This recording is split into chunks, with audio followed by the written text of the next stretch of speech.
Here are 3 examples of showing vulnerability early in the dating stages. Remember, part of building a beautiful and strong connection is being vulnerable, not trauma dumping. So the first one is share a personal story about yourself, and it could be something from childhood. You could share something as simple as, oh my God, when I was a kid, I used to love playing with Barbies. I used to dress them up and I would put them on top of each other and they'd have, sex in the car. You can be funny and be playful and share about how that was something that you used to do when you were a kid, or that you love to camp outside and watch the sunset. I don't fucking know. Whatever you used to do, share a story. It's a great way to connect with somebody and see if maybe they have a similar one.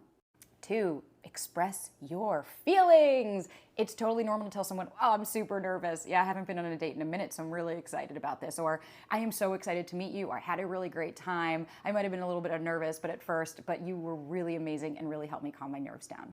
Share how you are feeling. If you're emotionally available and you're tapped into your emotions and you're tapped into how you're feeling, then that should not be so difficult. But if you grew up in a household or in a space where nobody talked about emotions or feelings, your parents never said, how are you feeling or what's going on with you, then yeah, that might feel foreign. But it's a great place to start practicing that on dates so that you can start to feel, oh wait, it is safe to express how I feel. I'm not going to be reprimanded or in trouble or ignored or whatever had the case that happened.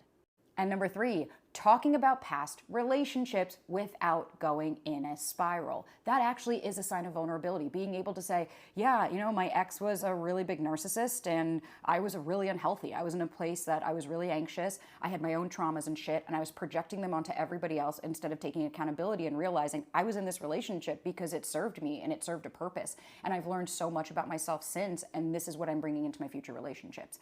Notice how I never talked about my ex. I never talked about the person. I didn't dwell on the person, but what I shared was my part and how I grew and how I expanded and the things that I'm no longer willing to accept.